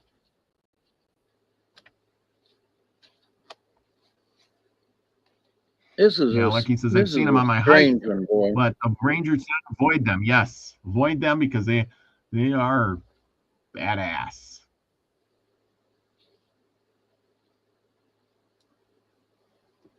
So cards tonight. Yes. Buffalo, right side up. Oh, I was right. E- UFO. Eagle, right side down. Dolphin, right side up. Wolf, right side down. Owl, right side down. Porcupine, right side up. To end with hawk, right side up. So that's a one hell of a spread. Now, as I'm looking at these last two cards, my family crest was porcupine or is porcupine, and hawk being Hawkeye. So I'm wondering if those last two cards are specifically mine, but we'll see. Okay, just my Okay, let me look see at if I them. got I'm this like, right. Buffalo, eagle, owl, hawk, and what? wait a minute. Buffalo, Yes. eagle, Yes. dolphin, Oh, dolphin. wolf, owl, Okay. porcupine, Oh, we got a lot of them. and hawk. And And hawk is right. Porcupine and then hawk. okay, I got a hawk. Porcupine. That was the one I was missing. All right. So number 19. Mess of them tonight. Yeah. The two of them, the buffalo and eagle came kind of attached. So it's going to be interesting. Prayer and abundance is with buffalo. And in Lakota traditions, it was the white buffalo calf woman, who brought the sacred pipe for the people and taught them how to pray. The bowl of the pipe was the receptacle that held tobacco and herb with male and female medicine. And the stem represented the male entering the female. And so it's the coming together of male and female energies that link the divine energy to the Great Spirit. All animals are sacred, but in many traditions, white buffalo is the most sacred. The appearance of white buffalo is a sign that prayers are being heard, that the sacred pipe is being honored. Buffalo was the major source of sustenance for the Plains Indians. It gave them everything they needed. Because of its desire to give the gifts that its body provided, and because of its willingness to be used on this earth for the highest good before entering the great hunting grounds of spirit. Buffalo did not readily stampede because it allowed itself to be caught or killed. To use buffalo medicine is to smoke the pipe in a sacred manner and to give praise for the richness of life. So this is where this is coming in. So what is Buffalo telling us? Give us praise for the richness of life. All right. We look around and bitch and complain about, this and that, but we have to give praise for the richness of life. And with all the races and all the creatures and all the nations and all of life. It means smoking for others so that their needs are met. So, what is Buffalo telling us? To smoke the pipe, male and female divine energy. It's to give honor to all races, all creatures, all nations, and all of life. If you've drawn the Buffalo card, you may be asked to use your energy in prayer. How about that one? You may also be called upon to be an instrument of someone else's answer to a prayer. In other words, you might step up and help somebody out today, and they're just, oh my God, you're an answer to my prayer. It's only for 10 minutes, but you stepped in. And so be aware of that. So there is Buffalo telling us to honor. Buffalo medicine is a sign that you achieve nothing without the aid of the Great Spirit. You achieve nothing without the aid of the Great Spirit. Now, the next one up is eagle, and it so happens to be upside down.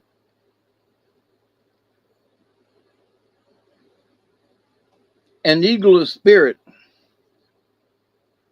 So eagle medicine is the power of the Great Spirit. So here's buffalo, that's been given itself all the way to the Great Spirit.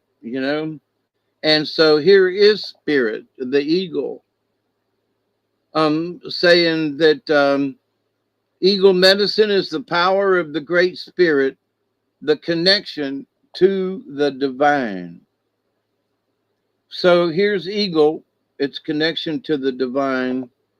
It is the ability to live in the realm of spirit and yet remain connected and balanced within the realm of the earth. Now, eagle is upside down. Now, like I said, it sort of came with the buffalo card. So if you pulled eagle in the reverse, you may have forgotten your power and your connectedness to the Great Spirit. You have failed to recognize the light that is always available for those who seek illumination. Now, Buffalo was, just talking about prayer and the connection to the Great Spirit. So there's Buffalo saying, smoke the pipe. And here's a contrary eagle saying, maybe you have forgotten your connection to the Creator. So think about that. So, you go, ooh, there's buffalo and everything's great, but eagle's upside down. And maybe, buffalo's teaching you to smoke the pipe and give honor to the Creator.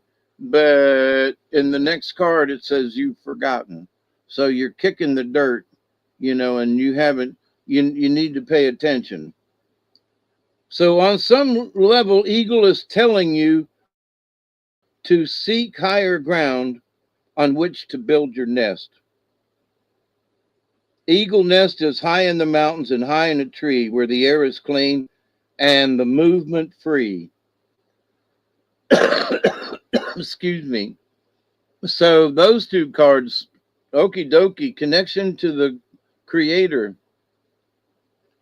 Make sure you haven't lost it. And if so, think about the buffalo. So the next one up is dolphin at the other end of the book. And I think dolphin is manna. Yep. And it is right side up. So dolphin speaks to us of the breath of life. In other words, breathing. The only thing that humans cannot go without is air. We can live without water and food, but we cannot live without air for just a minute or two, a few minutes. Within the breath, we encounter the rhythm of energy that all life emits. In other words, all creatures breathe, even plants breathe, you know? And so, dolphin is the keeper of the sacred breath of life and teaches us how to release emotions through the dolphin breath. Dolphin creates rhythm. If you've ever watched a dolphin, they undulate like this, you know. So, so to be like dolphin, create a rhythm. As dolphin comes above water again, it blows its breath out in a manner resembling the popping of a cork. Mana is life force. So dolphin has life force. And life force is in every breath that we breathe. So Buffalo's telling us to get connected to the divine. Eagle is saying we might have forgotten that we're connected. And dolphin comes along and says, you know, we need to breathe in the mana of life. Mana is the life force. We need to breathe it in and let it become us. So let's see. If dolphin has appeared today, you are to be a link to some solution for the children of Earth. What? That's what it says. You are to be a link in some way for the children of the earth. This can be a time when you are to link with the Great Spirit and bring answers to your own questions or to those of others who may be asking questions. Ooh. So buffalo, connect with the spirit. Eagle saying, make sure you are. You might have forgotten your connection. And dolphin is saying, that you may be breathing in the life force to help the children of Earth. Ooh, wow. So and the next card up is Wolf upside down. And it's number 15 in the list of pages. And Wolf is like family.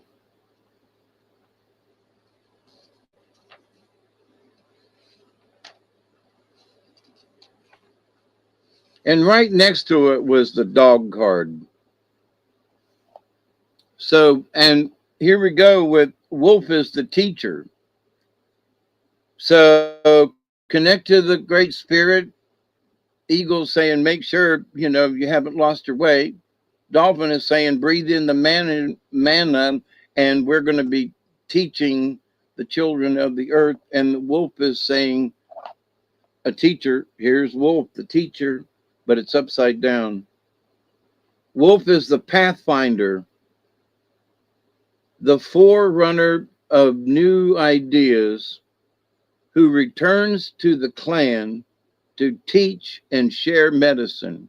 So the dolphin card said, teach the children. So here's the wolf coming in to go out and come back and teach the clan. So in the Great Star Nation, wolf is represented by the dog star Sirius, and it is in the sky during the summertime. Just look south. There's a big orange star about this time of night, actually. The senses of wolf are very keen, and the moon is its power ally. All right. Now that's wonderful, the energy thereof, but it happens to be upside down. Wolf, the teacher. If wolf is reversed, you are being asked to expand your limited view of the present situation. Now, each of us has our own present situation, right? So, but maybe, like for me, my argument is I need to get outside more. Yes, it's hot, but I still need to go outside more. And I need to get out of this chair. And so um, I need to get up and move and be more motion, right? So, and that's expanding my limited view of my present situation because it's hot outside and I don't want to go. So I just sit in the chair and, now I watch things and I learn, but I'm still just sitting. So you got to expand your area. Contrary wolf may also be telling you that stagnation, that's what I'm talking about, too much being too sedentary, or fear of asserting your viewpoint has bogged down the flow of change in your life. So we want to get used to the change. We don't want to get stuck in stagnation. So it's time for change. To live is to grow, and growing comes through accepting all life forms as teachers. And so Buffalo was like to honor all forms of life. So here's upside down wolf. Make sure, um, you know, to not become, stagnant. Now, the next card is owl upside down, number 21 in the book.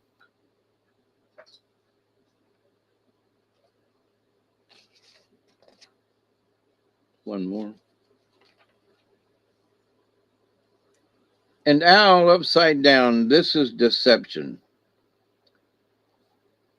Owl medicine is symbolically associated with clairvoyance, astral projection, and magic and stuff like that. Owl has been called the night eagle.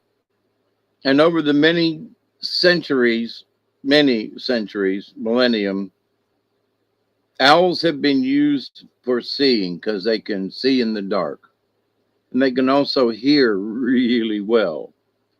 So, not only can owls see in the dark, its um, you know, accuracy with its hearing is astounding. Owl is oftentimes the medicine of sorcerers and witches, if you're into that, but we ain't. So if owl is your medicine, you will be drawn to magical practices. Now, just because you might have owl and magical practices can be simply finding herbs and making tinctures and things. That's not a bad thing. So, is it any wonder that in many cultures, owl is a symbol for wisdom? Now, that's where we want to focus. So, here is, you know, buffalo, connect with the divine. Eagle saying, make sure you haven't forgotten. Dolphin saying, here's the manna of life. And, and here's wolf coming up as the teacher. Make sure you know what, and here's owl that is bringing in wisdom, but it's upside down. So that might mean that we're not using our wisdom in this case. If it's upside down, you have been greatly deceived by something, by yourself or by another. Perhaps there's bad juju being used against you. Um, Ask yourself, what are you in the dark about? Because if you're being deceived, you might be lying to yourself about something. So in the using the wisdom of owl, you find out what might be blocking those channels. Are you being greatly deceived or just slightly? Are you doing it to yourself? Are you convincing yourself? Are you listening to too much NBC? So, but anyway, so there's owl. And the next one up is porcupine. Porcupine is number 12 in the book. And porcupine is innocence. And that's an interesting wrap up for this, in that in the innocence of things. So you've got the wisdom of the owl, you've got manna from the dolphin, you know, and the south of medicine wheel is the place of childlike innocence and humility.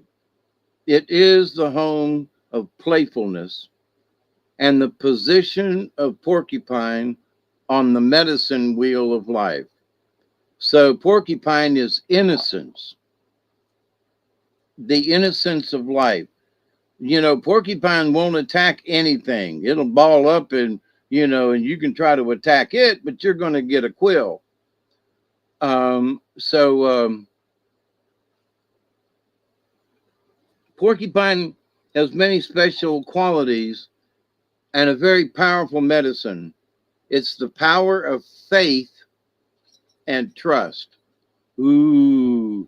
So the wisdom of owl, to bring in the faith and trust. Make sure you're not being deceived. And you bring in the porcupine with faith and trust. The power of faith contains within it the ability to move mountains. The power of trust in life involves trusting that the Great Spirit has a divine plan. So Buffalo is saying, here we are. Eagle saying upside down, make sure you haven't lost your connection to the Great Spirit. Dolphins saying, breathe, bring in the that good air. Wolf saying, don't forget, to lose the, you need to be teaching. And Owl saying, don't deceive yourself or be deceived by somebody else. And here's Porcupine saying, here is the porcupine bringing in trust. Trust in life, trusting that the Great Spirit has a divine plan. Okey doke. So we got to trust like porcupine. In choosing the porcupine card, you have given yourself a gentle reminder not to get caught in the chaos of the adult world where fear, greed, and suffering are commonplace. The medicine in this card is that of relief from seriousness and severity. Open your heart to those things that give you joy as a child. Remember the precociousness of fantasy and imagination and the making of some game or toy from nothing but scraps. Honor the playfulness of the spirit that lets everyone win. Honor the spirit of the creator, the spirit of the teacher with the wolf. And the last but not least is Hawk. So there's a interesting cards tonight. And I think these cards, can relate to everybody, And guess what? Hawk is the messenger, So here we are with all of these cards here, and Hawk's bringing up the rear as the messenger. Like, pay attention. Hawk is akin to Mercury, the messenger of the gods. Hawk medicine teaches you to be observant. Pay attention. To look at your surroundings. Observe the obvious in everything that you do. Life is sending you signals. always. Life is the initiation. If you pulled the Hawk card, then right now is a clue about the magic of life being brought to you. This magic, which is the magic of observation and the magic thereof of the messenger, and it can imbue you with the power to overcome a currently stressful or difficult situation. The test is your ability to observe the nuances of power lurking nearby. Is the power the talent that you have and are not using?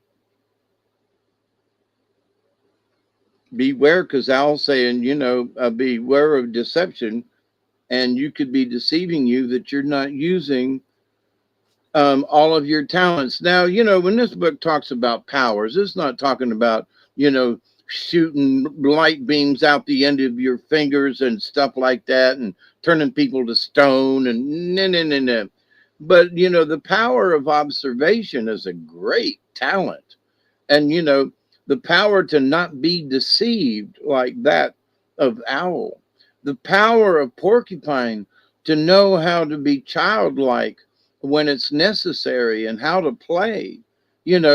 These are great powers, but you can't see them. You can't write them down. You can't quantify them, but they're very powerful talents. So as Hawk is the messenger, life is the initiation. What is called for here is an intuitive ability to discern the messages that are carried within the cry of Hawk. The shrillness of Hawk's call pierces the state of unawareness and asks you to seek the truth. There again, Owl saying, don't be deceived. Wolf saying, teach the right thing, So Hawk is the messenger. If Hawk has circled and landed in your card spread, you are to be aware of signals in your life. Pay attention. So notice and receive them. Hawk may be teaching you to grab an opportunity which is coming your way. So, and all the signs are saying, yep, something might be coming. On the other hand, Hawk may be bringing you the message that you should circle over your life and examine it from a higher perspective. Now, you should always do that. If you're down here on the ground and looking around, you don't see the whole thing. But when you can lift yourself up and kind of look around, you can see where the crowd's going. You know what I mean? So, Hawk may be bringing you the message that you should circle over your life and examine it from a higher perspective. From this vantage point, you may be able to discern the hazards which bar you from freedom of flight. So it's always good to kind of look around and be the observer, and yep, wow, what a spread of cards tonight, huh? So I hope that the two are listening. Keep if you've lost your connection to the Great Spirit, reconnect, because Buffalo's saying so, and Wolf is right there with the pack. Owl, don't be deceiving yourself that maybe you should, be burning more sage once in a while. And Porcupine, don't forget to be playful. And Hawk, be observant. Always be observant. So those bunch of cards for tonight.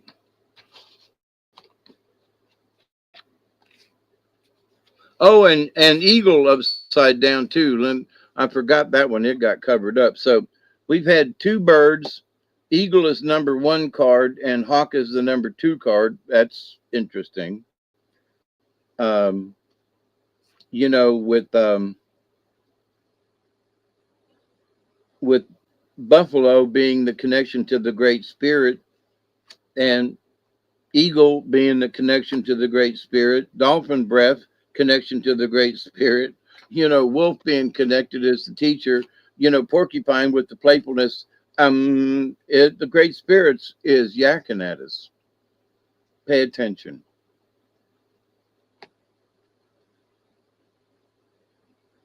And Yep. give honor to all creatures, like the buffalo said, to all things.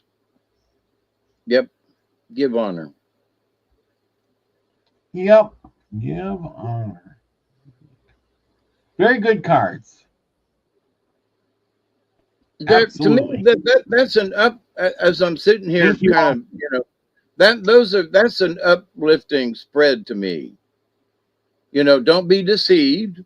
You know, that's always good medicine. If you know, keep your connection to the Creator, and if you're slacking, you know, bring it back up. You know, so good cards. Mm-hmm. That's right. Good cards. Lots of good Good cards. Good cards. story. Great company. And thank you, everybody, for joining us tonight. You got a show coming up tonight. Maybe it seems like I'm drinking coffee and I'm awake, so Makes sense. Makes yeah, sense. it makes sense. I'll be bored and scratching my head, so I'll probably, you know, oh, I got to charge my phone. Oops, I forgot about that. Oops. Yeah, put it on the charger. Get Yep. your cup of coffee. It'll be charged up for a little while anyway. Um, but with all of that, remember everybody, check us out on Saturday night where we'll be doing more Manly P Hall and picking up chapters 12 and 13, I think it is. But it'll be great, and we're gonna have a good week. Stay in touch. You know, if you got any comments or questions, give me a holler. Join David next on his show. Don't forget to hit a bunch of the shorts that I'm coming out with, and a few other things. So anyway, them guns. Yeah, I got the big ones going on. Scotty boy's like, I'm a And tough working farm remember, boy. as part of the cards tonight, as I always say, accept and receive the knowledge, the healing, the wisdom, and the many blessings from the universe. And the cards kind of prove that. So, you know, accept and receive, y'all. So thank you. Yep. Yeah, I hope you all got your Milky Way Soul Tribe shirt. There's a new shirt on Nina's Streamlabs. It says Milky Way Soul Tribe with the Be the frequency you want to receive. Hope everybody can get over there and get yourself one. It's going to be great. Good shirt. I got mine. Hopefully you can get yours. There's a Our Wayne Steiger shirt over there and Beyond Truth shirt for the new show that we're doing. With that, remember, people, go out and do something nice for somebody else. If nothing else, give them a call. You're far away, call your buddy, your friend, whatever. Talk to them for a little bit. You know what? That is a good thing too. With all that, everybody, as everybody's saying, good night. Thanks for the show, Robert. Yes, thank you, Hawkeye, for being here with me, and for our 181st show. Next week we'll be back with our 182nd show, won't we? Ooh-wee. Yeah, We're I know. pushing 200, ain't we? Yeah, by the end of the year we'll hit 200 for sure. Anyway, it's all good. Then we'll have to have a party. Woo! Party time. There you go. Okay. Well, with that, everybody, love y'all. Be the frequency you want to receive, everybody. And we will see you soon. Peace, everybody. Cheers.